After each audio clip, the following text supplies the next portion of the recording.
Here's my tutorial for the limiting reactant lab fakie. Let's just do run one here. So we're only going to pay attention to here. So we took the mass of the filter paper.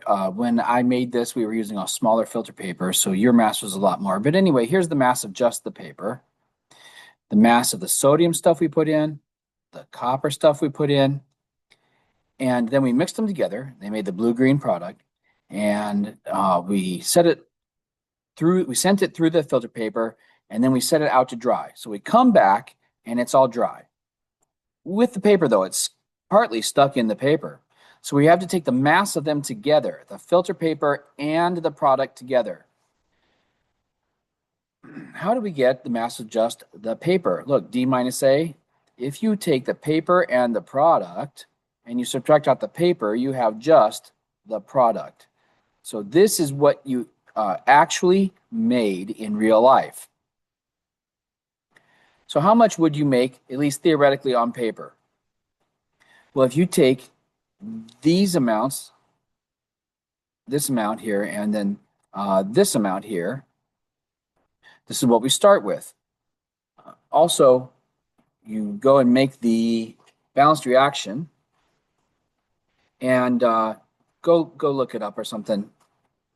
Anyway, one of these makes one of those. One of these makes one of those. So the ratio is 1 to 1. But you need to know how many you have, how many moles, how many groups you have. It takes 170.5 grams to have one group called a mole. Well, you have much less than that, but that's okay. It's not going to matter. The number is small, but we just need to know what it is. So this divided by that will tell us how many groups we have. And I said 1 will get you 1. So if you have 5, you'll get 5. If you have 10, you'll get 10. If you have 29, you'll get 29. It's just a ratio of 1 to 1. So mathematically, this cancels out, right? And then all the ones really don't matter. Multiplying and dividing by 1 don't matter. So we can kind of skip that now. And this tells us how many moles we have. And then using the molar mass of the product, we'll find out how many grams we would make. So take this and divide and multiply, and we get how many grams we should make. We'll do the same thing over here, except starting with a different number. The molar mass of that reactant is different. It turns out, again, though, that 1 will get you 1. So these are 1s. And the product that we're going to, in both cases, is very much the same thing. That's the whole point, is to be targeting the same product. So this molar mass is the same both times. So we're going to divide and multiply and get another number. So we can either make this or that. But here's the thing. When I make that, if I manage to, I will have used all that up and I can't go on. It's over. So the big number is always wrong in these comparisons. We're going to choose the small number. This is my calculated mass expected.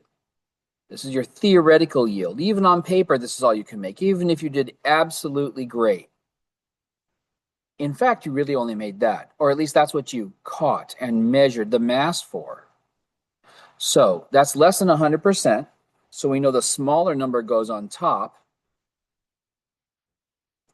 Or look at this, the mass obtained is on top, and the mass expected is on the bottom. Times 100 makes it a percent, and we get our percent yield. We made 75.3% of what we expected. We expected that.